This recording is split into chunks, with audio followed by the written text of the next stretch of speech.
పచ్చ పచ్చని పందిరంతా తాంబూలం వేసినట్టు విరబోసిన తల నిండా కనకాంబరమెట్టినట్టు ఎర్ర నీళ్ళు దిష్టి తీసి పోసినట్టు ఎర్ర నీళ్ళు దిష్టి తీసి పోసినట్టు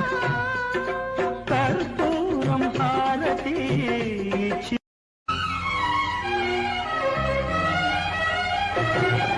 పచ్చ పచ్చని పందిరంతా తాంబూలం వేసినట్టు విరబోసిన తల నిండా కనకాంబరమెట్టినట్టు ఎర్ర